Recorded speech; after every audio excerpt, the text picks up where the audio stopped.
sur la meilleure des créatures, le prophète Mohammed alayhi salatu wa salam, ainsi que tous les croyants jusqu'à la fin du monde. Amen. Alhamdulillah, nous sommes ici ce soir pour échanger avec vous, partager encore une nourriture spirituelle. Pas une nouvelle nourriture spirituelle, c'est toujours la même nourriture spirituelle que vous mangez ici avant. Nous n'apportons pas de nouvelles choses, mais nous venons tout simplement en guise de rappel, car le rappel est profitable aux croyants. Exactement. Alhamdulillah, l'islam, la religion de paix, la religion du vivre ensemble, la religion de la tolérance, la religion de la cohésion. Exactement. L'islam, c'est cette religion-là même qui prend toutes ces valeurs que je viens de citer. Exactement. Et elle-même est définie par la paix. Et nous allons vous le prouver, ce qui est très important, parce qu'il y a beaucoup de gens, quand on parle de l'islam, ils voient automatiquement l'animosité. Exactement. Il y en a aussi, tout simplement, ils entendent charia et ils ne comprennent même pas. Et ils pensent à tout ce qui est amputation, flagellation, hein, tout ce qui est science est dans le mauvais sens. Exactement. Nous disons que ce n'est pas ça l'islam. Non. L'islam est tout autre chose. Oui. L'islam est un système théocentrique, un système au centre dans lequel Dieu l'éternel seul est. Le centre est celui qui dirige tout. Il n'y a aucune pensée humaine dans l'islam, aucune imagination ni aucune conjecture venant des hommes. Exactement. C'est un système que Dieu seul contrôle. C'est pourquoi les êtres humains qui ne sont pas sincères, quand ils entendent l'islam, ils sont prêts à combattre. Parce qu'ils savent que s'ils acceptent et qu'ils adhèrent, eux, leur avis, leurs pensées n'auront plus de place dans cette religion. Exactement. Et donc celui qui veut marcher selon ses conjectures ne peut pas accepter donc l'islam. C'est clair. Et donc, Allah il nous dit dans le Coran, à partir de la sourate 5, verset 16 à 17, Allah il dit et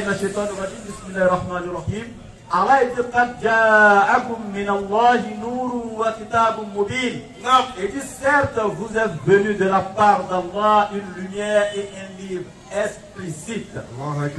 La lumière ici reflète le prophète Mohammed alayhi salatu wa salam, et le livre explicite ici donc se réfère au Coran, le saint livre que nous avons ici, la parole d'Allah. Et Allah il continue au verset 16. Il est clair. Et dit Yahdi bihillahu man ittaba'a ridwanahu subul salam. Et par ce Coran, Allah guide ceux qui cherchent son agrément sur le chemin de la paix. Vous voyez, Allah il nomme ici le chemin de la guidance, chemin de paix. C'est pourquoi même dans la sourate 20 verset 47, Allah dit wassalamu ala man ittaba'a al-huda. Et dit paix à celui qui suit le chemin de la guidance. Exactement. Donc le chemin de la guidance, le chemin de l'islam est le chemin de paix. Et en plus, Allah, il nomme même l'islam la religion de paix, conformément à la sourate 2 verset 208. Allah il nous dit Ya ayyuhallazina amanu idkhulu fis-silmi kafa wa la tattabi'u khutuwati shaytan innahu kana aduwwun lakum. Allah il dit clairement, oh les croyants, entrez totalement dans la paix. Idkhulu fis-silmi kafa. Rentrez totalement dans la paix. On ne rentre pas en mi-partie dans l'islam. Quand tu rentres entièrement. Une fois que tu rentres en mi-partie dans l'islam, on t'appelle automatiquement hypocrite, el-munafiq. Tu as un pied avec les croyants et un pied avec les non-croyants. Et Allah est clair à l'égard des hypocrites. Innal munafiqina fi darkil asfal minan nar. Les hypocrites sont dans le plus bas des enfers, au fin fond du feu ardent de l'enfer. Waliyazu billah, Allah nous en préserve. Amen. Et donc, Allah qui définit ici encore l'islam, la paix, après avoir défini le chemin de la guidance comme le chemin de paix, il nous définit ici l'islam comme la religion de paix en nous interpellant, entrer totalement dans la paix. Exactement. Et même après avoir pratiqué cet islam-là, notre récompense finale, la demeure finale, qui est appelée le paradis, dans la sourate 10, verset 25, Allah est clair. Wallahu yad'u ila daris salam. Et Allah vous appelle à la demeure de paix. Même le paradis est appelé la demeure de la paix. C'est pourquoi nous disons haut et fort, l'islam est paix depuis son début. L'islam est paix jusqu'à la fin. L'islam est paix. Vous voyez quelqu'un qui dit qu'il est musulman et qui répond au mal par le mal, qui est agressiviste, etc., qui terrorise les gens, ce n'est pas un musulman et il ne le fait pas au nom de l'islam. Ce qui est clair. N'allez même pas par quatre chemins. Parce que dans la sourate 41, verset 34, Allah est clair. Et dit le bien et le mal ne sont pas semblables. Il repousse le mal par ce qui est meilleur. Et voilà qu'avec celui que tu avais une animosité, devient tel un ami chaleureux. Et Allah ne s'arrête pas là. Et dit cela n'est donné qu'aux endurants. Et cela n'est donné qu'aux possesseurs d'une grâce infinie. Le fait de repousser le mal par ce qui est meilleur. Allah il dit c'est une grâce infinie et seuls les endurants possèdent ces valeurs et ces qualités-là. Exactement. Ce n'est pas facile. Quelqu'un vient t'insulter, quelqu'un vient t'offenser, et puis tu vas repousser ce acte-là par ce qui est bon, par ce qui est meilleur. Allah il dit c'est pas facile, hein. Non. Mais quand tu fais ça, c'est la meilleure résolution à prendre. Voici l'éducation que l'islam donne aux véritables croyants et aux véritables musulmans. Alors ici, l'islam est un processus d'information, de formation et d'éducation. Nous allons lire quelques versets pour essayer donc d'éduquer, d'apporter l'éducation d'Allah à la communauté musulmane en commençant par nous-mêmes. Exactement. C'est une éducation spirituelle. C'est un enseignement venant de notre Créateur et une fois qu'un musulman, un croyant est soumis aux enseignements de son Seigneur, il n'y a rien à dire, sa rétribution finale n'est rien d'autre que le paradis. Alors les frères, la sourate 57 à partir du verset 9. Sourate 57 à partir du verset 9. Veuillez vous expliquer les questions, Inch'Allah, tout à l'heure, ceux qui veulent poser des questions, vous serez les bienvenus. Donc on écoute l'enseignement. Sourate 57, verset 9. C'est lui qui fait descendre sur son serviteur. C'est lui, Allah, le créateur de toutes choses, le maître du temps et des circonstances qui transcende le temps et l'espace. Allah qui détient le pouvoir absolu. Allah qui n'a pas engendré, qui n'a pas été engendré. Et nul n'est égal à lui. Allah il dit c'est lui qui fait descendre. Il n'a pas dit c'est lui qui a fait descendu. C'est lui qui fait descendre. Et il dit Wallazi yunazilu ala abdihi. C'est lui qui fait descendre sur son serviteur. Des versets clairs. Des versets clairs. Ayatim bayinat. Des versets qui sont explicites et clairs. Afin qu'il vous fasse sortir des ténèbres. Les yukhrijatum minazulumat. Afin que par ces versets clairs, le messager, le serviteur d'Allah, Muhammad alayhi wa sallam, vous fasse sortir des ténèbres, de l'égarement, de la mécréance à la lumière parfaite, qui n'est rien d'autre que l'islam, que la guidance. Et assurément, Allah est compatissant envers vous. Et assurément, Allah est compatissant. Il est miséricordieux et magnanime envers vous. Malgré notre désobéissance envers notre Seigneur, malgré notre imperfection, malgré les péchés que nous commettons, malgré tout cela, Allah nous appelle de sortir des ténèbres vers la lumière. Allah envoie un messager pour nous guider, pour nous interpeller et nous dire quoi? Tant qu'on accepte qu'Allah est notre créateur, que Muhammad est notre messager, que nous adoptons et que nous acceptons l'islam comme religion, Allah il pardonne tous nos méfaits, tous nos péchés. Allah est magnanime, il est doux et il est le grand pardonneur pour les pécheurs. Le très miséricordieux. La miséricorde d'Allah est inquantifiable et inqualifiable. Exactement. La miséricorde d'Allah est tellement grande qu'on ne peut pas finir d'expliquer ou de détailler son degré de miséricorde. Allah est infini. Donc ses attributs sont infinis. Tant qu'on ne peut pas finir de connaître Allah, on ne peut pas finir de découvrir sa miséricorde, son pouvoir, etc. C'est pourquoi Allah dit dans la sourate 39, verset 53, oh mes serviteurs. Il parle ici de ses serviteurs. Mais quand on dit déjà au début de ce verset, oh mes serviteurs, vous pensez automatiquement à ceux qui sont soumis à la volonté d'Allah. Vous pensez automatiquement aux croyants. vous pensez automatiquement aux musulmans. Mais regardez ce qu'Allah il va dire. Qui sont ces serviteurs-là? Et il utilise même l'exclamation. Et dit, vous qui aviez commis les plus grands péchés. Allah appelle les grands pécheurs ici ses serviteurs.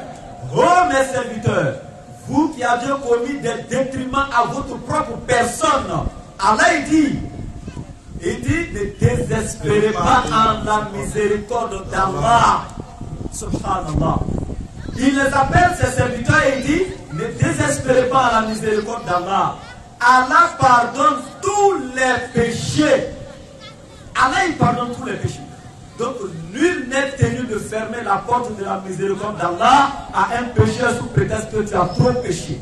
Donc Allah est tellement magnanime et doux, il est le très miséricordieux. Et qu'avez-vous à ne pas dépenser dans le chemin d'Allah? Et qu'avez-vous à ne pas dépenser dans le sentier d'Allah, sur le chemin d'Allah? Allah il pose la question à ses créatures.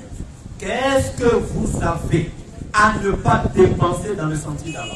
Moi, quand j'arrive sur des versets comme ça, je suis content. J'aime bien expliquer ces versets dans leur contexte précis. Allah, il interpelle ici ceux qui sont aisés, ceux à qui il a octroyé le matériel de ce monde, la richesse de ce monde. Allah, il les interpelle.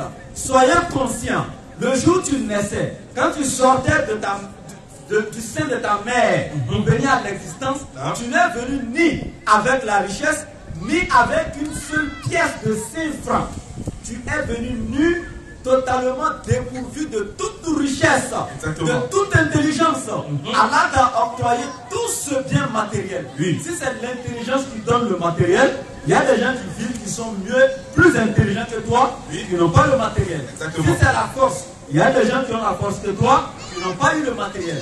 Si c'est le courage, il y a des gens plus courageux que toi, qui n'ont pas eu le matériel. Mais Allah il dit, il t'a fait don d'une petite partie, une infime partie de la richesse, mais qu'est-ce que toi tu as? Tu ne peux pas être reconnaissant envers ton créateur et dépenser pour sa cause. C'est pas à lui que tu donnes. Il dit d'aider tes semblables. Aide ton voisin qui est à côté, qui n'a pas de quoi à manger. Construis une mosquée pour que les gens adorent leur Seigneur. Mais Allah il dit, tu as quoi? Qu'est-ce que tu as? Qu'est-ce qui t'empêche de dépenser dans le sentier de ton Seigneur? Alors que c'est à Allah que revient l'héritage des cieux et de la terre. Alors que c'est à Allah que revient l'héritage des cieux et de la terre. C'est un verset à beaucoup méditer. Pourquoi? Allah il dit la richesse que tu as, le matériel que tu as. Allah il dit c'est lui qui va hériter de tout ça. Il y a des riches qui sont passés sur cette terre. Il y a des rois qui sont passés sur cette terre. Il y a des gens qui ont eu le matériel que toi. Je prends l'exemple du roi Suleiman. Le prophète Suleiman, le fils de Sayyidina Daoud. Il n'y a pas un roi sur cette terre qui naîtra ou qui est né qui va égaler Suleiman dans la royauté. Exactement. Mais il est où aujourd'hui? Parti. Où est sa richesse? Où est sa fortune? Parti aussi. Zal Karnaï. Est-il là aujourd'hui? Non. Celui-là même qui se promenait avec des centaines de milliers de cavaliers. Et partout où il s'arrêtait, les pics que les gens mettaient dans le sol pour attacher les chevaux, tout était en or pur. Et quand il piquait ici des pics pour attacher les chevaux, et qu'il devait recontinuer le voyage demain, il ne prenait plus les pics qui étaient attachés la veille. Ils vont aller planter, piquer d'autres pics encore devant. Et des centaines de milliers de pics. Il y a eu ces riches-là qui sont passés. Mais ils sont où aujourd'hui? Donc Allah t'interpelle. Tu vas mourir, tout le monde mourra. Claire.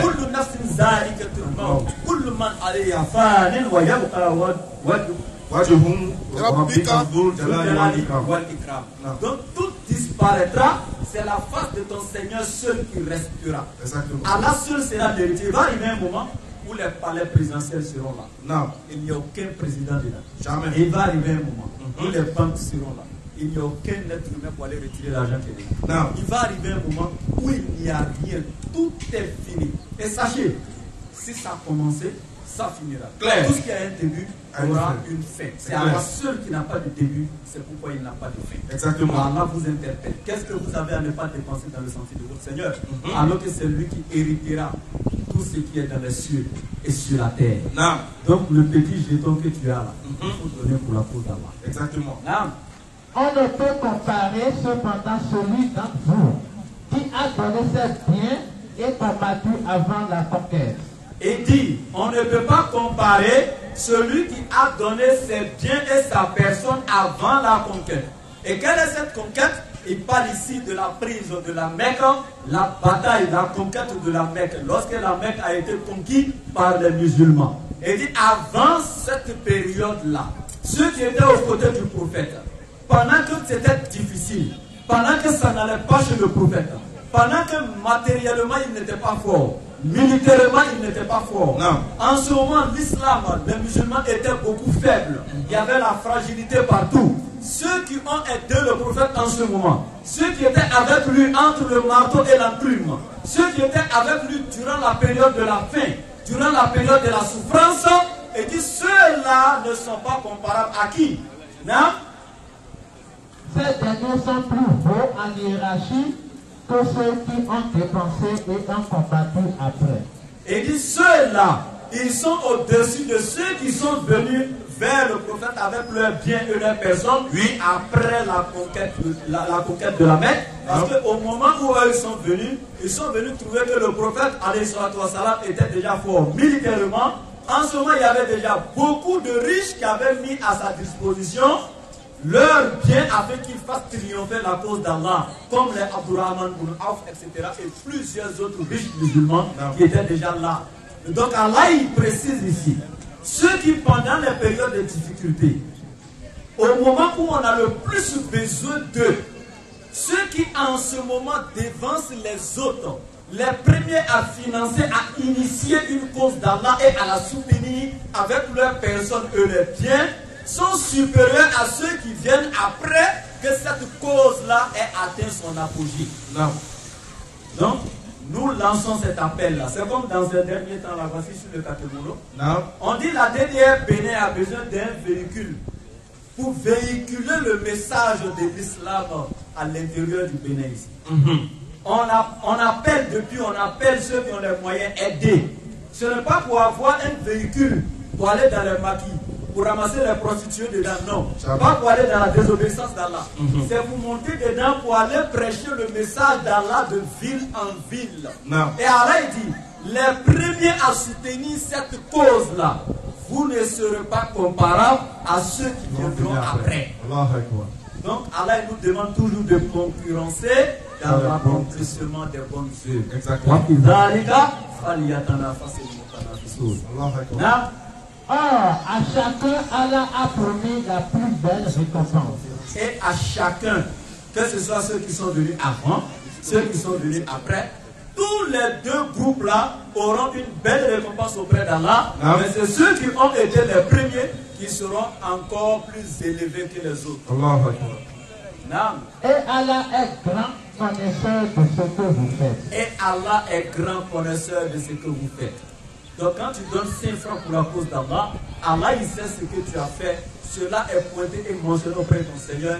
Et Allah ne va point léser une seule de ses créatures. Claire. Quiconque fait à Allah un prêt sincère. Fais à Allah un prêt sincère. Écoutez très bien le verset. Quiconque fait à Allah un prêt. Il dit, moi mon frère, Ismaël Aka, il peut venir me voir pour dire ça. Fais-moi un prêt de 100 000 là. Non. Ce qui est normal. Mais Allah lui-même dit qu'il fait un prêt sincère à Allah. Allah est-il démuni? Question. Est-il besogneux? Question. Pour qu'on fasse un prêt à Allah? Non. Mais regardez, les êtres humains, il y a plusieurs groupes. Nous avons les savants, nous avons les riches, nous avons ceux qui détiennent le pouvoir. Mais Allah, il va se mettre entre les pauvres. Il se fait pauvre même entre les pauvres et puis il dit qui va faire un prêt à Allah. Subhanallah. Chaque fois que tu viens secourir un pauvre, chaque fois que tu viens faire un don à un pauvre, un affamé, tu lui donnes un sac de riz, sache que tu as fait un prêt à Allah.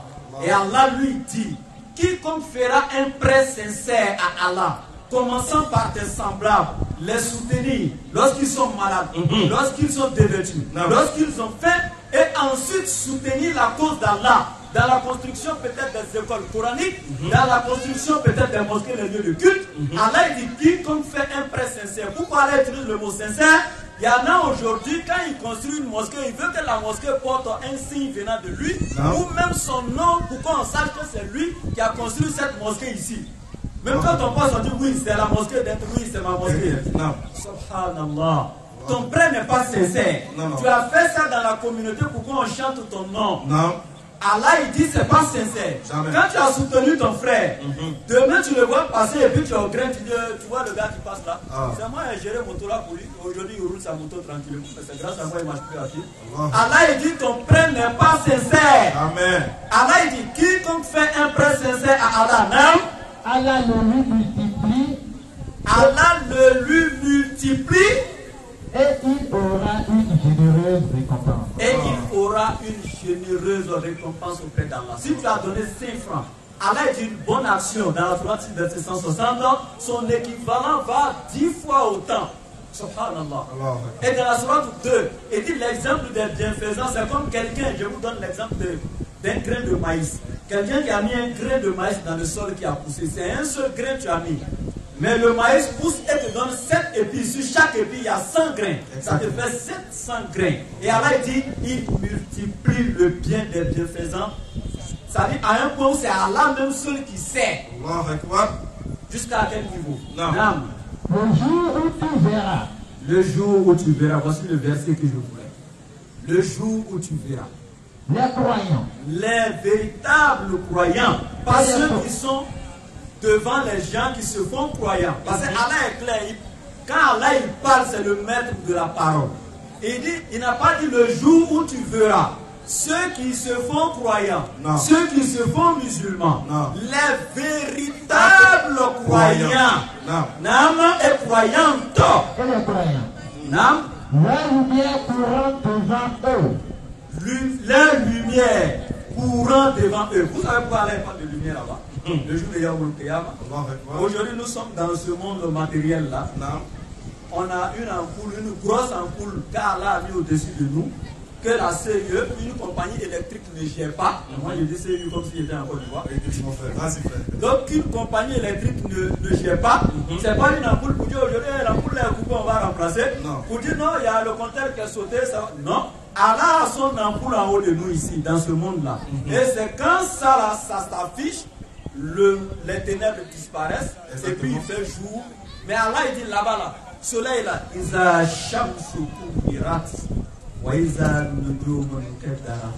n'y a pas de soleil, il n'y a pas de source de lumière, même les étoiles tomberont et disparaîtront. Non. Donc Allah il dit là-bas, là, tout est ténèbres.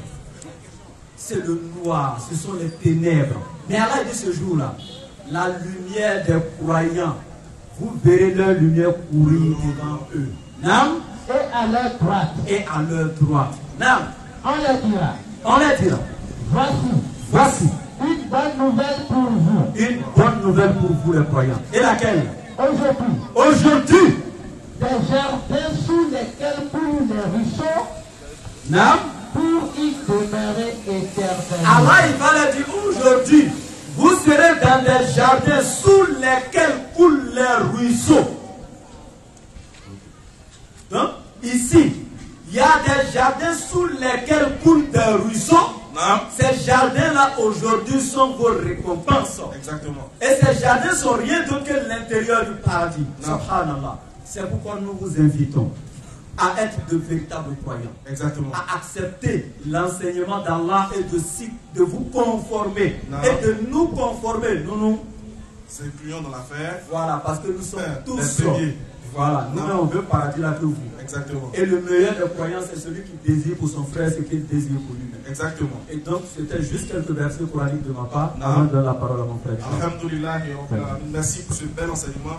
Nous remercions Allah pour tout ce qu'il fait. En tout cas, on a pris acte. On doit espérer que ce n'est pas tombé dans l'oreille des sourds. Et qu'à la fois que nous mettions en pratique ces paroles et que nous ayons la bonne compréhension. Alors, comme on nous signale déjà qu'on a des invités, des gens qui veulent poser des questions sur l'islam, pour comprendre un peu plus Parce qu'on dit souvent que l'islam est la religion du salut.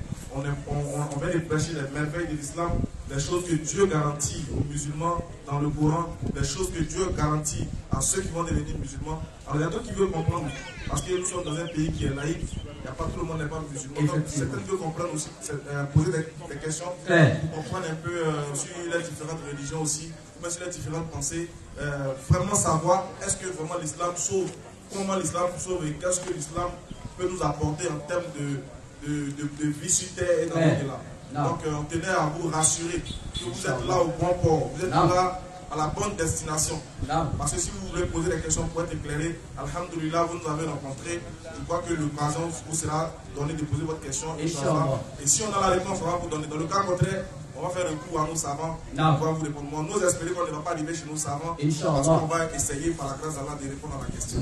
Mais pour vous dire que là, vous n'êtes pas trompés, et nous sommes bel et bien ici dans un espace. Le prêche qui se fait est un prêche qui n'appartient pas uniquement aux musulmans, mais c'est un prêche à l'encontre, ou bien c'est un message pour toute l'humanité, tous ceux qui nous écoutent, des différentes obédiences religieuses.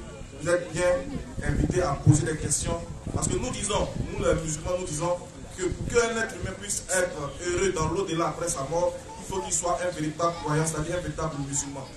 Musulman dans le sens, dans le musulman dans la forme, et musulman dans le fond. Qu'Allah donne la bonne compréhension. Alors on va passer directement au questionnaire. On va essayer de vous répondre en fonction de la limite de notre connaissance, Inch'Allah, et puis on va donner place à l'échange. Sur ce, salam alaikum wa rahmatullahi wa barakatuh.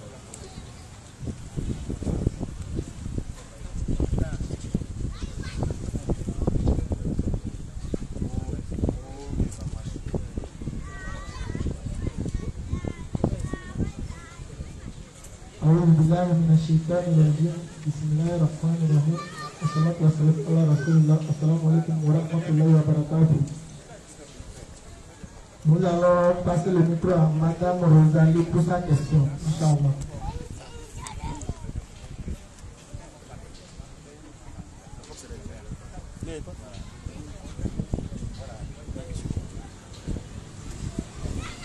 Maman, asseyez-vous.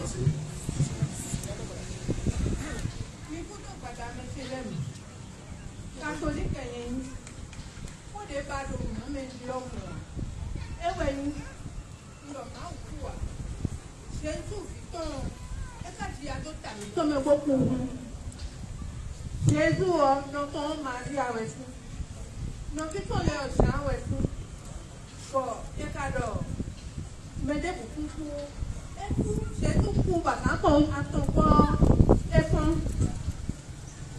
kó jẹ́ fún ìwé tán mi ó. Oui, Oustaz. Maman, la maman vient de dire que selon elle, elle est d'une doctrine catholique. Et que selon eux, Jésus est venu, il a des frères, un appelé Jean, etc. Mais pour tout cela, Jésus est venu mourir. Et le troisième jour, il est ressuscité. Donc c'est tout ce qu'elle est en train de demander. Elle dit également qu'elle n'a pas dit Jésus est Dieu, mais Jésus est fils de Dieu.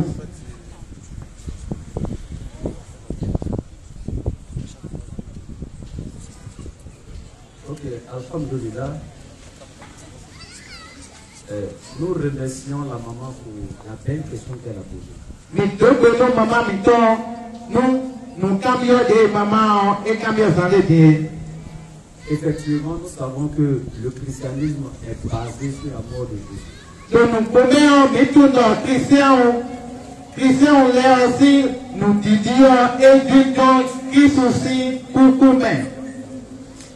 Maintenant, l'enseignement sur la mort de Jésus. Mais, nous y avons des mythos de Jésus, c'est coucou, mais. Ne vient pas de Jésus lui-même. Nous y avons aussi Jésus de son bon départ. Ce sont des gens qui ont écrit des livres pour dire que Jésus est mort pour le péché de l'humanité. Mais de l'heure où Jésus dit,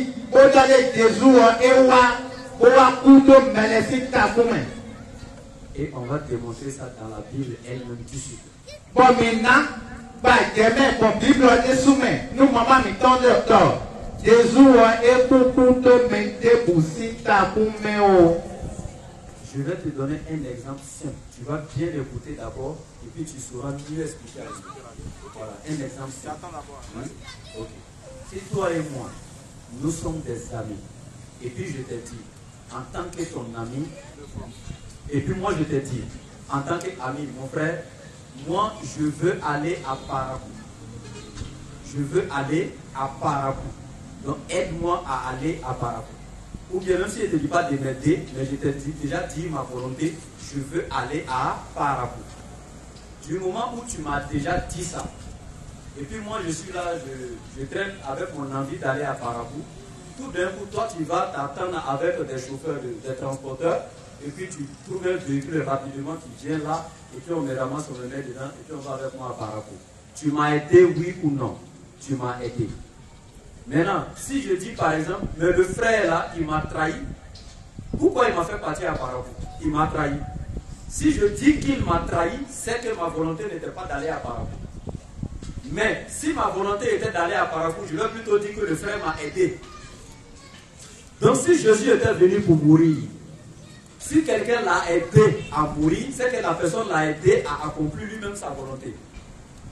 Donc il doit dire merci à la personne, parce qu'il est venu pour ça. Mais la Bible nous dit, Judas a trahi Jésus. Mais quand il y a trahison, est-ce que Jésus voulait mourir? Je vais expliquer d'abord. Ok, maman. Pour faire de petits maintenant pour nous. Et il a dit, mais que, après une fille, le mot dans nous, nous sommes tous les deux, bon, on peut une parapou. Bon, il y a dans nos autos, et il y a le petit. Fɔfi adzatɔ mɔtò de ma yi paraku yɔ eya kan wo zɔn wo ba mɔtò de vo lobo si wa nue wo le eya biɔ mɛ ba biɔ mɔtò mɛ wo yi paraku yɔ est-ce que anadɔ di eme le ke nɔvie emitɔ ene yɔ egbɔ alɔ ni mi wɛ ya kabi anadɔ ke nɔvi mitɔ ene yɔ etra yi emi anadɔ nɔvi mitɔ ene yɔ egbadze mitɔ wɛ ya kabi egbɔ alɔ de mi anadɔ de nɔbama egbɔ alɔ ni wɛ. Parce que on donne déjà voyager il Parapou. Quand il y a de mon lion et ta moto, on a oui bien mais par bien moto il Parapou. Normalement on a donné tout béton non vidéo ni ouais. Disons dès que la Bible meilleur et donc Judas a trahi Jésus. Et donc Judas est un Jésus. Donc un Judas est un Jésus. Jésus nous devons ewa aiku magnifié et coucou azoa et coucou Jésus ton et le Judas et zenwe coucou et nyosa indole nous e bewe c'est que bena wa le glorifie et ça il monnaie. Ok. Donc ici c'est Judas qui a livré Jésus et les chrétiens disent aujourd'hui que c'est une trahison. Judas a trahi Jésus. Donc c'est dans ce sens que nous récupérons leur propre argument. Si c'est une trahison, c'est que Jésus n'était pas venu pour ça. C'est pourquoi il n'est pas content. Et la preuve en est, selon eux-mêmes encore, quand Jésus était sur la croix, il a dit, Père, pardonne-leur, car ils ne savent pas ce qu'ils font. Mais attends, si Jésus était venu mourir, il devait dire, Père, bénis-les, parce qu'ils m'ont facilité la tâche. Mais il dit, pardonne-leur. Mais quand on pardonne à quelqu'un, c'est qu'il a fait une mauvaise action. Donc tuer Jésus était une mauvaise action, ce n'est pas une bonne action. Et je vais terminer avec un verset que tu vas donner à la maman. Jésus a dit dans Jean chapitre 8, verset 40, il parlait avec les scribes et les pharisiens, ceux qui cherchaient à le tuer. Il dit, vous cherchez à me faire mourir. Moi, Jésus, je vous ai dit la vérité que j'ai entendue de Dieu. Et le fait que vous cherchez à me faire mourir, vous faites l'œuvre de votre père qui est le diable. Car c'est le diable qui est l'auteur de la mort. Et il a été meurtrier dès le commencement. Donc Jésus lui-même a été clair ici. Lui-même n'est pas venu pour mourir. Ce n'est pas Dieu qui l'a envoyé pour mourir. Donc il est clair. Ceux qui cherchent à le faire mourir, c'est Satan qui les pousse à faire ça. Et une œuvre qui vient de Satan ne peut pas sauver quelqu'un. Mais à la Bible meilleur, mais à mon nom, de garantir qui t'amène. Verset chapitre 30, verset qui t'amène. Et quand il nous faut aider. Jésus te nous donne. Et te dit, mais de coup que pareil. N'y a pas de faut que tu aies des saisons. Mao kono miye. Mao si dolo ewa inga game ndeke minai wanumi. Mais dion moda midem de kutie bawe. Medem wo de kutie bawe meneo de bafiu menei. Donc inga le mi wanumi nuko dodo wo mina ma kutia. Bede tie mina ba. Donc bwe ko on so bo twa ko mi. Mais nka mo lo ti me do ko midem de kutie bawe. Ho mi me de kutie bawe o me bi kuya mi de bafiu vi. Prochaine question.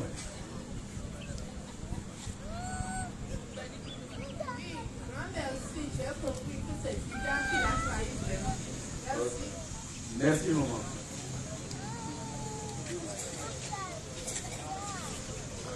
Prochaine question, Yana. Oui, il y a une question. La dame dit que c'est déjà écrit que Judas trahira Jésus.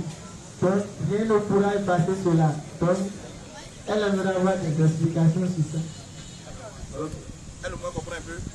Non, non, non, tu ne peux pas. Elle ne comprend pas. Donc, Elle ne comprend pas français. Donc, le fait de prédire que Judas trahira Jésus, cela jusqu'à présent ne légitime pas ou ne soutient pas le fait que Jésus soit venu pour mourir.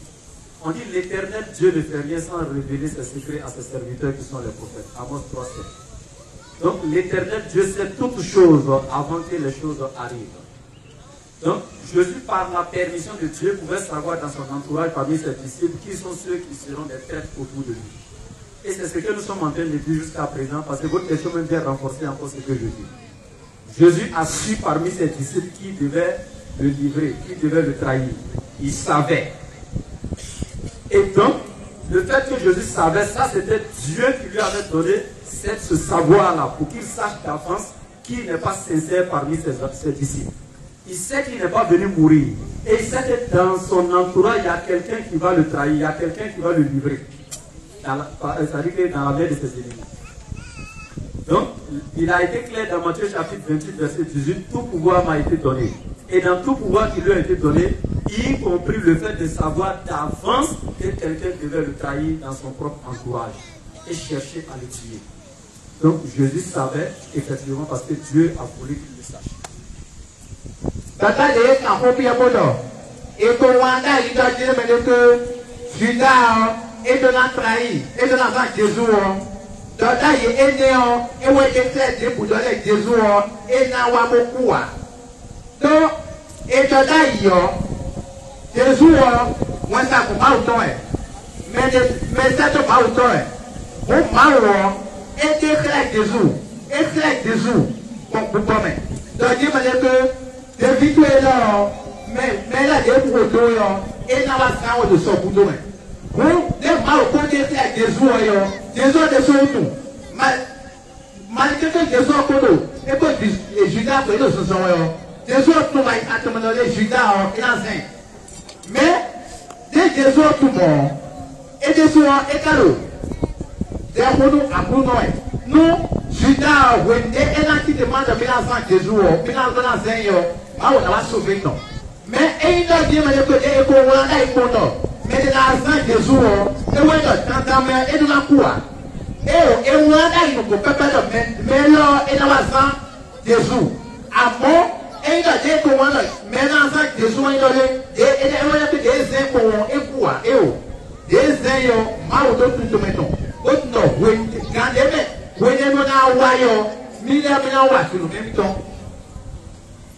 Ok, prochaine question. Monsieur Marius est appelé. Monsieur Marius, pour cette question.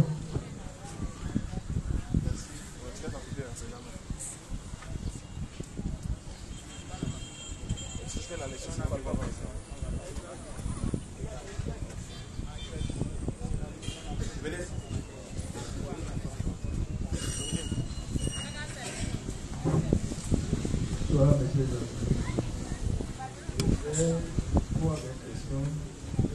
Essayez de parler un peu plus fort dans le micro. J'ai trois questions. D'accord. Première question. Si les musulmans doivent croire à Jésus alors il mort pour vos péchés. Je reprends. Si les musulmans doivent croire en Jésus, alors il mort pour vos péchés. Deuxième question. Pourquoi les musulmans font 5 prières par jour? Pourquoi les musulmans font 5 prières par jour? Troisième question. Celui qui est mort à la croix est Jésus. Merci beaucoup. Non, vous pouvez rester avec nous. Vous pouvez rester avec nous. Au fur et à mesure qu'on échange, on répond à la question. Au fur et à mesure qu'on répond à la question. Au fur et à mesure. Allô, allô, allô. Allô.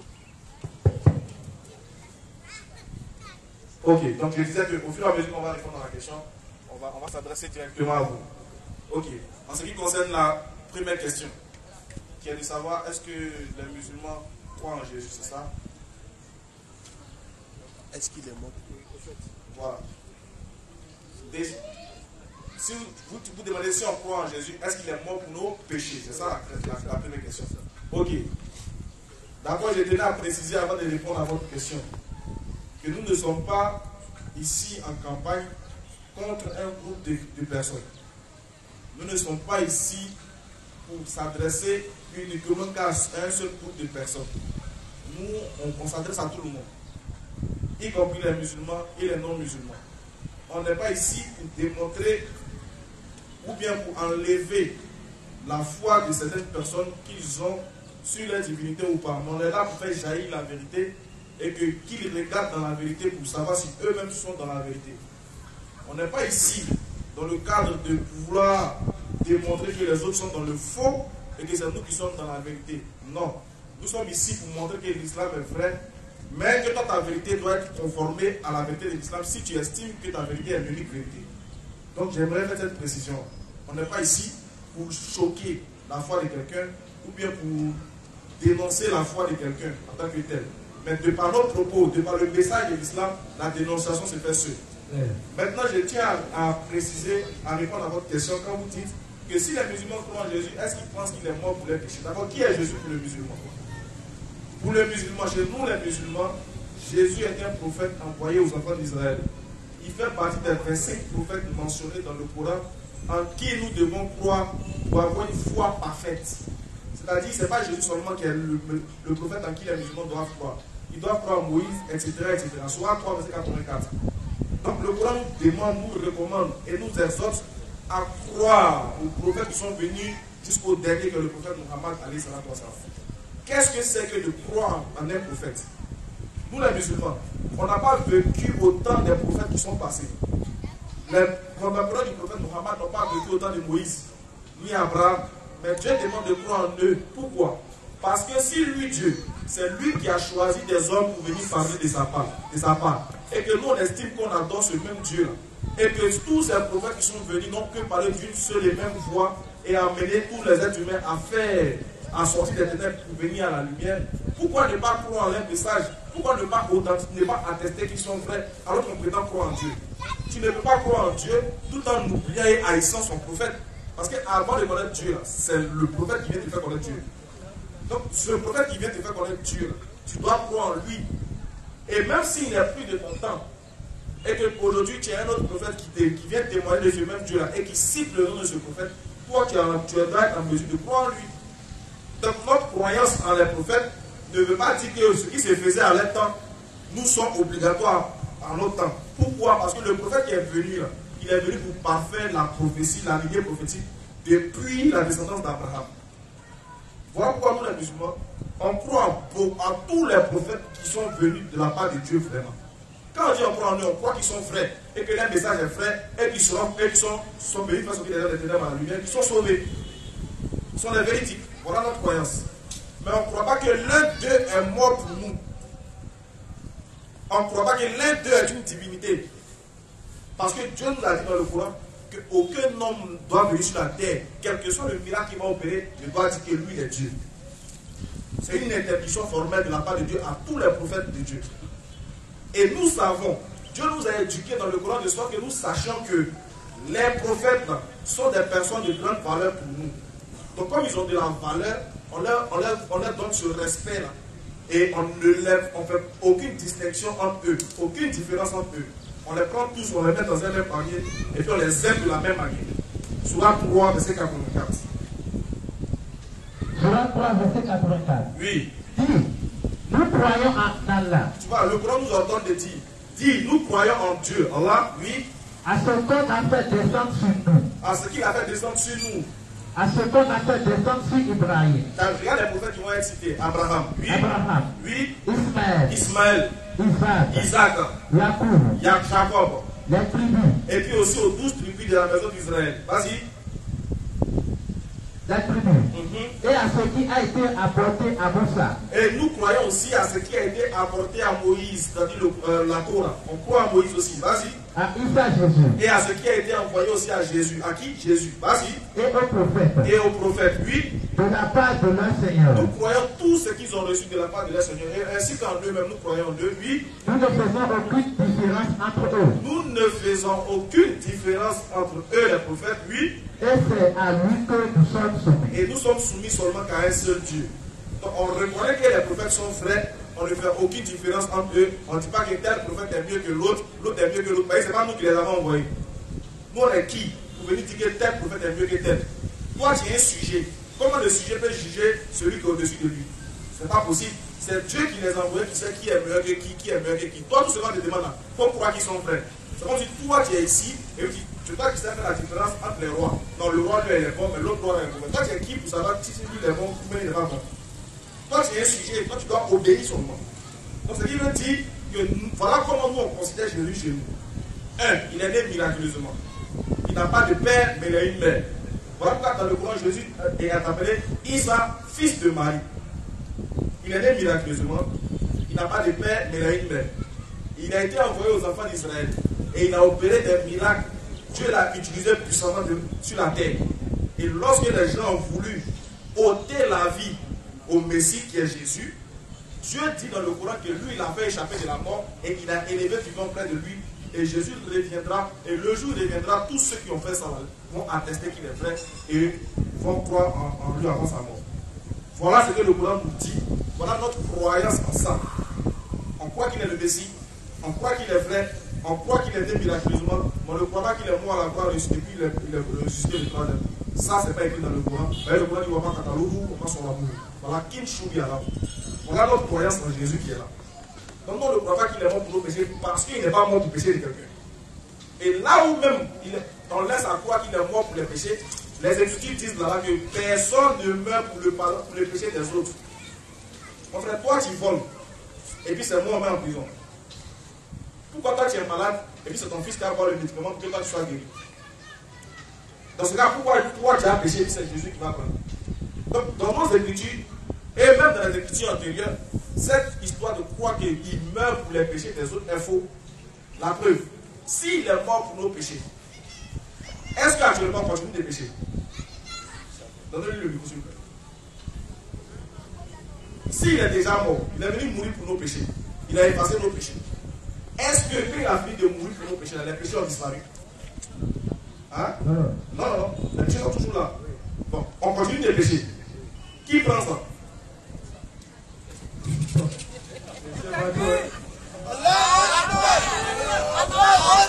Tu vois, on continue de voler, les gens continuent de mentir, les gens continuent de tuer. Tout cela, les péchés là, qui va prendre? C'est Jésus encore. Mais il est déjà mort, il est déjà parti. Maintenant, qui prend ceux-là? Ceux qui font du n'importe quoi au Bénin ici là, qui va prendre les péchés? Voilà pourquoi là il dit, chacun est responsable de ses péchés. Mais celui qui se répand, qui vient vers son Seigneur, demande pardon et puis obéit à ses lois, lui là il est sauvé. Donc avec quelqu'un est mort pour mes péchés là, c'est faux, quitter des temps. Tu vas laisser dans ça, péché là va s'augmenter jusqu'au jour de la résurrection, te voilà devant Dieu. Tu cherches Jésus pour pardonner tes péchés, lui-même il se cherche aussi. Voilà un peu pour répondre à la première question. La deuxième question, Inch'Allah. Pourquoi les musulmans font? Voilà. Ok, alhamdoulilah. Pourquoi les musulmans prient 5 fois par jour? C'est une très belle question. D'abord, j'ai été clair dans mon introduction. L'islam est un système dans lequel c'est Allah seul qui décide tout ce qu'il doit faire, c'est lui qui fait les prescriptions. Et il sait ce qui est bon pour lui. Et surtout là, quand tu achètes un nouveau téléphone, tu vas voir un petit papier dedans, on appelle ça le manuel d'utilisation. Celui qui a fabriqué le téléphone va te montrer dans ça comment est-ce que tu dois utiliser le téléphone pour qu'il dure. Que ce soit une télévision, il y a toujours un manuel d'utilisation. Donc, ici, Allah dit dans la sourate 17, verset 82, وَنُنَزِّلُ مِنَ الْقُرْآنِ مَا هُوَ شِفَاءٌ وَرَحْمَةٌ لِلْمُؤْمِنِينَ. Et nous faisons descendre du Coran ce qui est guérison et miséricorde pour les croyants. Maintenant, quand tu es malade et puis tu vas à l'hôpital, le médecin te prescrit le médicament et puis il te dit il faut prendre ça matin, midi, soir. Si tu as dit matin, midi, soir, et puis toi tu as fait matin, soir, tu vas guérir. Si tu as dit matin, midi, soir, et puis toi tu as fait ça 8 fois, est-ce que tu vas guérir? Donc comme le Coran aussi, c'est un remède. Allah étant le médecin, il nous prescrit aussi notre ordonnance. Prier 5 fois par jour, c'est ce qui va vous guérir de la maladie spirituelle. Donc c'est Allah qui nous a prescrit cette ordonnance-là. Merci. Et comme il a dit, pour enchérir un peu sur ce qu'il a dit, exactement, c'est Dieu qui nous a prescrit pour nous guérir physiquement comme spirituellement. J'ai rajouté ça dessus. Mais en plus, les 5 prières par jour que le musulman fait, c'est une occasion de se rappeler 5 fois de Dieu dans la journée. Tu t'imagines, on vit dans un monde où la distraction a pris le dessus. Et Dieu recommande à ses serviteurs de revenir vers lui 5 fois dans la journée pour lui demander pardon. Mon frère, imagine-toi un téléphone qui est chargé 5 fois dans la journée. Comment est-ce qu'il peut se décharger? C'est un téléphone qui est facile à manipuler parce qu'il est toujours en charge. Mais imagine que le croyant aussi, là, le moyen de recharger sa foi, de se réconforter dans sa foi, c'est d'aller faire voir la prière. Parce qu'elle a dit, vous avez c'est dans la prière qu'il y a quoi? Il y a quelque chose de bon pour le croyant. Parce qu'elle a dit, la prière éloigne du turpitude et du blâmable. Donc celui qui est assidu à ses prières 5 fois par jour, qui prie dans la crainte révérentielle, qui prie dans la sincérité, tu ne peux pas le voir en train de faire les mauvaises choses. Alors qu'on dit le véritable musulman, s'il est véritablement musulman, dans la société, tu vois qu'il va refléter le caractère puissant, même le caractère universel même de la soumission, de l'humilité. Pourquoi? Parce que 5 fois par jour, il se prosterne. Son visage qui lui tient à cœur, il met ça à terre pour montrer à Dieu qu'il n'est rien. Et d'abord, il se réveille 5 heures. Il se réveille très tôt le matin. Et la première personne à qui il parle, c'est qui? Dieu. La première entité à qui il parle, c'est Allah. Alors qu'on dit que l'avenir se réveille à qui? Et l'avenir appartient à celui qui se réveille. Maintenant on se réveille tôt, on parle à qui d'abord? Allah. Bénis notre journée même avant qu'on commence. Donc le premier contact entre la créature et le créateur se fait déjà derrière l'eau. On ne parle pas à un être humain, on ne cause pas à les gens, on ne parle pas de tout. Dès qu'on se réveille, on prend notre ablution, on vient établir le contact avec celui qui nous a créé. Vous dites quoi? Mais si on a dormi, on pourrait mourir. Tu pourrais prendre notre âme. Tu pourrais faire ce que tu fais de nous. Mais tu as permis qu'on se réveille. Malgré nos nombreux péchés, on te dit merci d'abord. Respect à toi. Adoration à toi. Alhamdoulilah. Tu es un chef. Tu es le patron des patrons. Bénis ma famille, bénis ma journée. Donc, commence le contact avec lui d'abord au début de la journée. Et en plus, ce n'est pas fini. Au milieu, on est dedans. Jusqu'à la fin de la journée, le soleil se couche. Méditez un peu sur la prière des musulmans. Pourquoi? C'est quand le soleil se couche que les musulmans vont contacter encore, ils vont en contact avec le divin. Parce que même quand le soleil a fini de travailler, puis il s'en se reposer là. Quand le soleil a fini de chipoter, il s'en se reposer.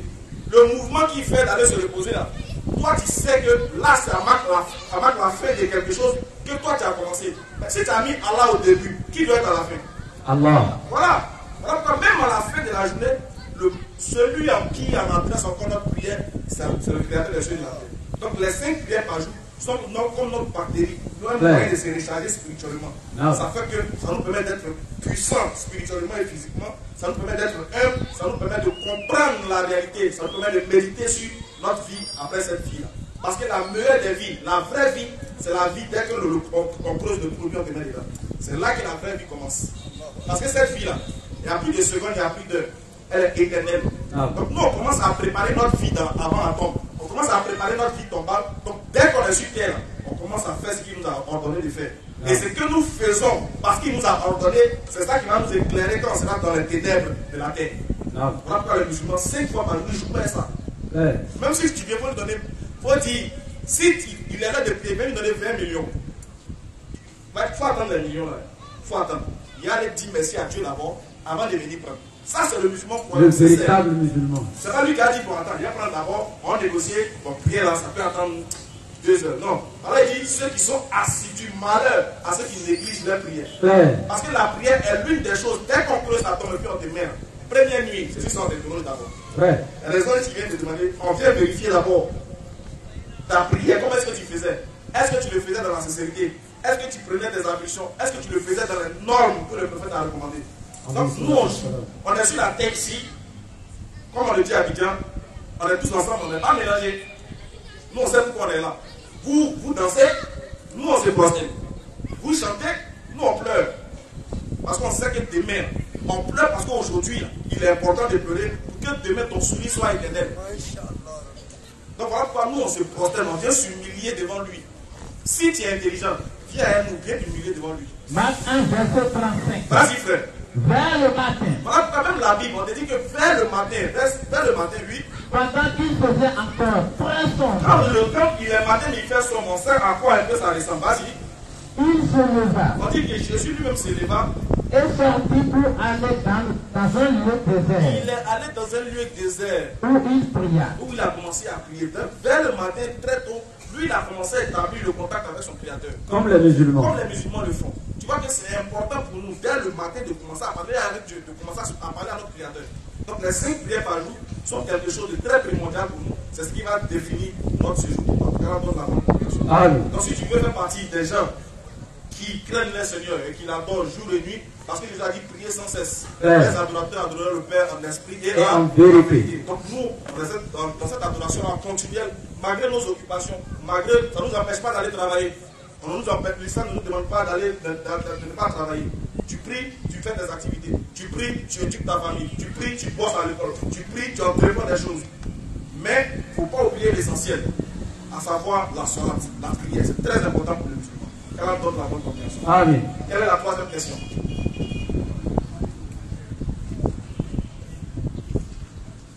La troisième question est laquelle? La troisième, c'était quoi?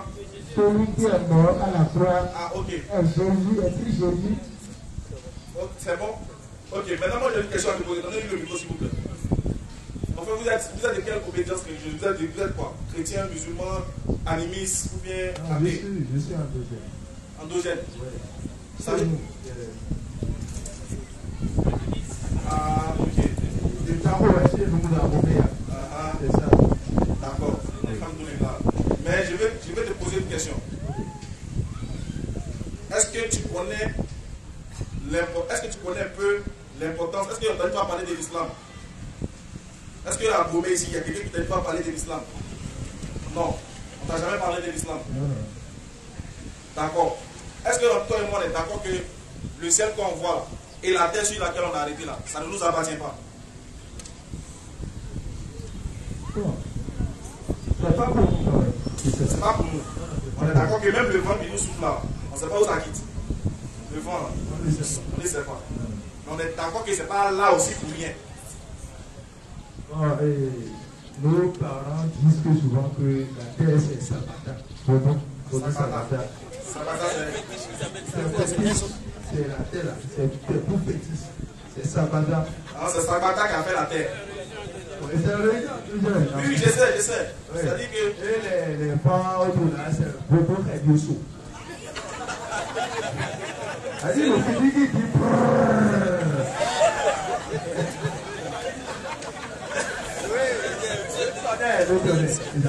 Donc le tonnerre, c'est le vaudou qui fait ça.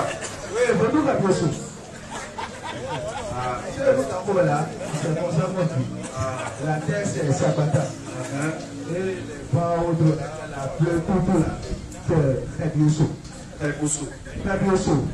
Ok. Le tonnerre. Le tonnerre, la terre, les cieux, la terre, le vent, tout ça là, si on veut bien voir, c'est dans le vaudou, et ils disent que c'est eux qui ont fait ça. C'est le vaudou qui a fait ça. Bon, est-ce que tu peux m'expliquer le vaudou, c'est qui? Le vaudou, c'est l'esprit. C'est l'esprit, comment je le dis? On ne voit pas. Vaudou, on ne voit pas, c'est un esprit. Et on a adoré cet esprit-là. Quand nous sommes en train de prier ici, ça c'est un lieu de prière. C'est Vaudou aussi, il y a un endroit et on peut là-bas aussi. Ah, d'accord.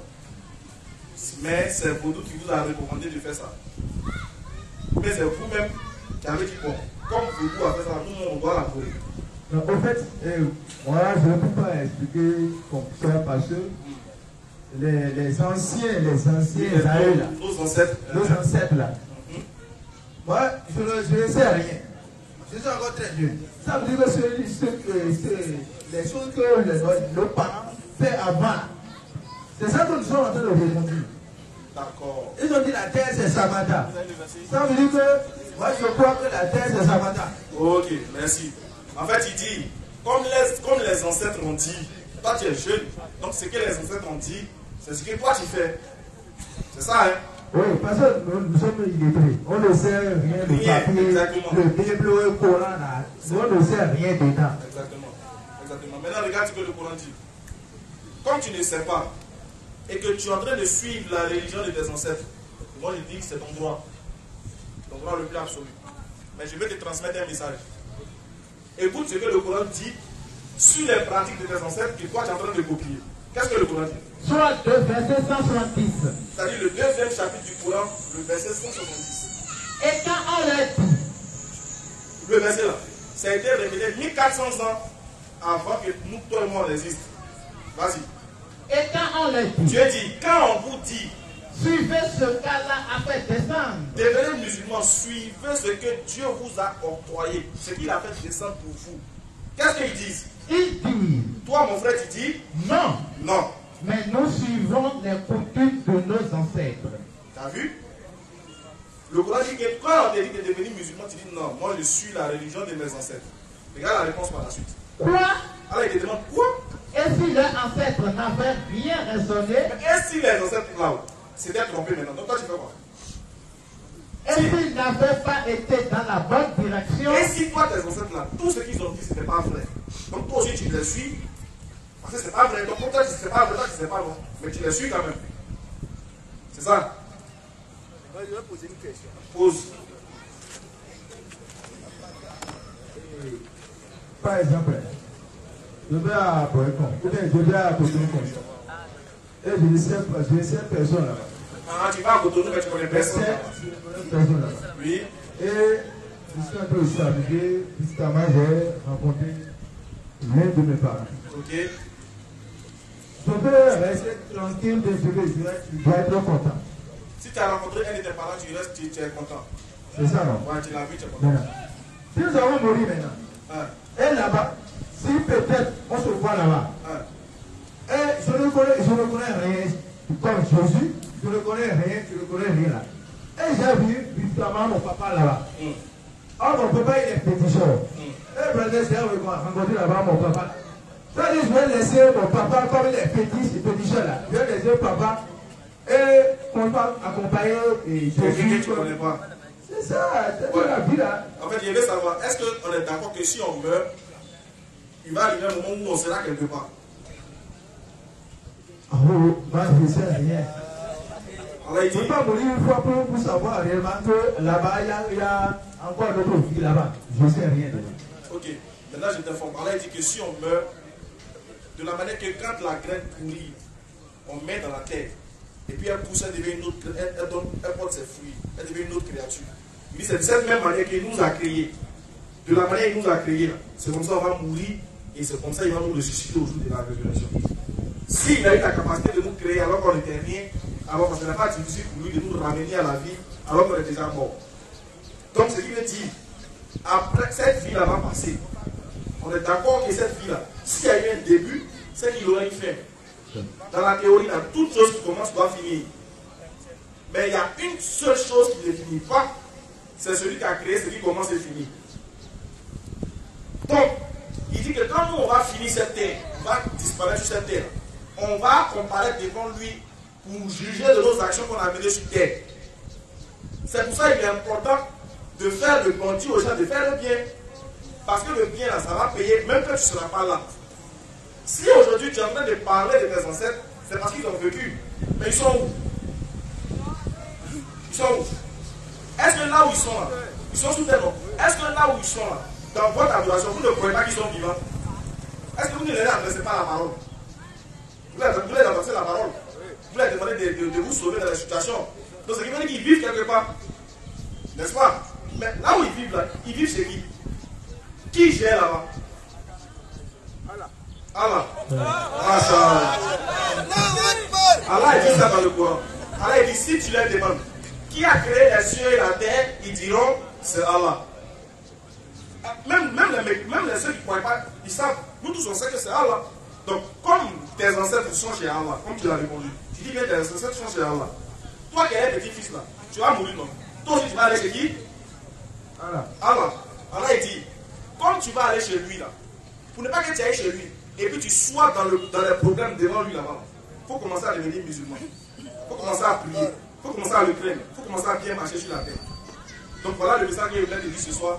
Donc il faut essayer de réfléchir à ça, Inch'Allah. Parce que tu vas aller vers Allah. Moi aussi je vais aller là-bas. Il ne faut pas y aller te voir là-bas, et puis tu es en train de pleurer, moi je suis en train de rire. Donc il veut que toi et moi on rie ensemble. Parce que l'islam dit que nous tous on va aller chez Allah. Nos ancêtres, nous tous on va se retrouver là-bas. Et puis Allah va nous juger maintenant. Toi tu as fait du bien, passe ici. Toi, si la terre ici, tu étais là. Toi, la dernière fois que tu es venu, non. Ton parler, c'est que tu as accepté. Tu dis non. Alors tu vas, passe ici. Tu vois. Voilà, que Dieu est ma femme. Donc, il faut devenir musulman maintenant. Inch'Allah, merci beaucoup. Alhamdulillah. Oui, est-ce qu'il y a d'autres questions? Oui, il y a certaines personnes qui ont posé des questions, mais ne veulent pas participer. Mais le frère là-bas, si des questions, oui, vous allez essayer de répondre. Ok. Voilà. Assalamu alaikum wa rahmatullahi wa barakatuh. Wa alaykum salam wa rahmatullah. Ok, la question répond à la maman qui avait posé une question là-bas. Il dit, si Jésus est venu mourir pour nos péchés, alors pourquoi maudit-il Judas qui l'a trahi? Je vais expliquer un peu pour que ma communauté puisse comprendre. Mais encore bien de Dieu, et Jésus va courir par le temps, nebo Jésus ka don Judas desse no Judas mansea e na ikubuta to nebo Jésus ka don ni tanyo kan me na saimio e me kan yo me ka vera de rebra. Ok, bismillah. La question est une très belle question. Si réellement Jésus était venu mourir, pourquoi il maudit Judas qui l'a livré? Bien sûr. Ce qui est très clair. Et ce passage se trouve dans Matthieu chapitre 26 à partir du verset 24. Jésus dit, voici que le Fils de l'homme s'en va selon ce qui est écrit de lui. Mais malheur à l'homme par la main de qui il sera livré. Donc, malheur ici là, ça parle de malédiction. Donc Jésus le maudit d'avance. Et donc, nous savons clairement, à partir de ce verset là, que Jésus, sa volonté n'était pas de mourir, sinon il allait plutôt bénir celui par la main de qui il va à la mort, et non le maudire. Non. Maintenant, quand je vais dans Jean chapitre 19, verset 11, Jésus devant Pilate a déclaré, voici que celui qui me livre à toi a commis un plus grand péché. Il utilise même le superlatif pour qualifier ce péché. Un plus grand péché. Donc si c'est Dieu qui a livré son fils, c'est que c'est Dieu qui a commis ce grand péché. Parce que Jésus a dit, voici que celui qui me livre à toi a commis un plus grand péché. Et les chrétiens disent que c'est Dieu qui a livré Jésus à la mort. Donc Dieu aurait commis un grand péché? Non. Donc ça vient de Satan. Et Luc chapitre 22 verset 4 confirme cela. On dit Satan rentra dans Judas et Judas alla s'entendre avec les principaux sacrificateurs pour trouver un moyen comment livrer Jésus. Donc c'est Satan qui est rentré dans Judas. Et quand Satan est à la base d'une œuvre, cette œuvre ne peut plus être salvatrice pour qui que ce soit.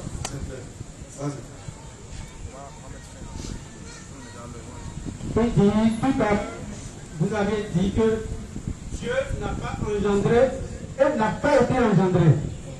Alors, il dit si Dieu n'a pas de fils, alors pourquoi nous nous appelons fils de Dieu? Ok. C'est-à-dire que vous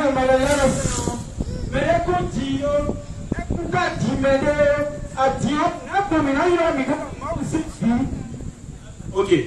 Déjà, l'appellation, se faire appeler fils de Dieu, déjà le musulman ne doit pas employer ce terme-là. C'est pour le musulman, Dieu n'a pas de fils. Voilà. Quand on dit fils de Dieu, déjà la Bible nous explique que c'est dans le cadre d'être un serviteur de Dieu. Alors, le mot fils de Dieu, on sait par qui ça a été employé, parce que c'était une conception qui était romaine. Et les enfants d'Israël, pour eux, pour les véritables croyants, savaient que Dieu n'a pas de fils, parce qu'Abraham n'a jamais appelé Dieu son père. Parce que c'est la religion d'Abraham conçue. Dans aucun verset de la Bible, Abraham a appelé Dieu son père. Vu que nous on suit la religion d'Abraham, on ne fait que répéter la même manière que Abraham considérait et voyait son créateur. Il ne voyait pas son créateur comme étant un père dans le sens où c'est lui qui l'a engendré. Parce que Dieu n'engendre pas. Il va engendrer pourquoi? C'est les créatures qui engendrent, c'est les créatures qui procrèent, c'est les créatures qui accouchent. A-t-il besoin de quoi pour avoir un enfant? Déjà qu'il a créé les anges, qui lui obéissent nuit et jour, sans avoir eu intervention d'une femme et d'un homme, ou bien sans avoir eu à les engendrer, pourquoi encore ce Dieu-là va créer des humains et il va falloir qu'il engendre un humain? Pourquoi Dieu qui n'est pas humain va engendrer un humain? Donc ceux qui disent qu'il est le fils de Dieu, la Bible explique que c'est quoi veut dire fils de Dieu. Dans la Bible, le mot fils de Dieu veut dire serviteur de Dieu. Et il y a beaucoup de fils de Dieu dans la Bible, dans le sens de serviteur. Voilà, donc on veut rectifier ce terme-là. Quand il a dit ça veut dire beaucoup de choses. Ça veut dire que dans aucune conception, dans aucune idéologie, dans aucune pensée, il peut avoir un fils parce que c'est signe d'être nécessiteux. Quelle que soit la dimension dans laquelle on va mettre le mot fils, Dieu ne peut pas avoir de fils. Nous sommes tous ces créatures parce qu'avoir un fils nécessite être dans le besoin. Veut dire que ce fils doit jouer un rôle important pour lui. Imagine Dieu a un fils. C'est que le jour où Dieu ne sera pas là, c'est son fils qui sera là. Et si Dieu a un fils et qu'il a revêtu de ces mêmes qualités à son fils, c'est qu'il n'y a plus un seul Dieu. Il y a deux dieux. Le Dieu plus le fils. Et cela, l'islam le consacre et l'islam dénonce ça. Et voilà ce qu'on tenait à répondre, Inch'Allah, pour cette question. Tout ça, vous avez quelque chose à rajouter rapidement. Je termine rapidement. Le terme fils de Dieu, quand tu vas dans la définition de la Bible même de Jérusalem, dans Matthieu chapitre 3, à partir du verset 14 à 15, une voix se fit entendre du ciel en disant celui-ci est mon fils bien-aimé. Le passage, quand ils ont utilisé celui-ci est mon fils, il y a une petite lettre qui a été écrite à la fin du verset. On appelle ça la lettre qui explique le verset, la note explicative. Quand tu regardes en bas, ils vont te dire le terme fils de Dieu veut dire serviteur de Dieu. Et c'est pourquoi dans Actes des Apôtres chapitre 3 verset 13, il est écrit Jésus-Christ serviteur de Dieu. Et c'est cet exemple que je donne pour terminer. Quand Jésus dit aux scribes et aux pharisiens dans Jean 8, 48, vous faites l'œuvre de votre père qui est le diable. Est-ce que le diable les a accouchés? Est-ce que le diable les a engendrés? Non. Jésus dit ils font son œuvre, c'est pourquoi ils sont fils du diable. Quand Jésus fait l'œuvre de Dieu, il devient fils de Dieu. Exactement. Sur ce, je crois qu'on va mettre fin à la cérémonie, Inch'Allah, parce qu'il est déjà l'heure de la prière. Il y a un frère ivoirien qui est ici, qui est le représentant des musulmans, et il aimerait vous saluer. Ok, vraiment nous le saluons s'il est présent. Oui. On tient à le remercier, Inch'Allah, pour tout ce qu'il fait. Ok, alhamdulillah. Assalamu alaikum wa rahmatullahi wa barakatuh. Wa alaikum salam wa rahmatullahi wa barakatuh. Alhamdulillah, wa salatu wa salam ala rasulillah, nabiyina Muhammad sallallahu. On remercie beaucoup tous ceux qui ont regardé pour votre arrivée. Moi, c'est Afonso Abdelmoumin. Je suis de Côte d'Ivoire. Je suis l'un des chefs de sécurité des chefs Aboubakar Koubana. Et je travaille dans Gouzi. Actuellement, je suis accompagné ici. Donc, vraiment, je présente aussi mon père, Mohamed. Lui aussi, il est ivoirien. Il est représentant de Ivoirien, de Belgique. Voilà, donc on va prendre du temps après, on va se présenter. Inch'Allah. Prochainement, si vous voulez, nous allons travailler ensemble. Inch'Allah.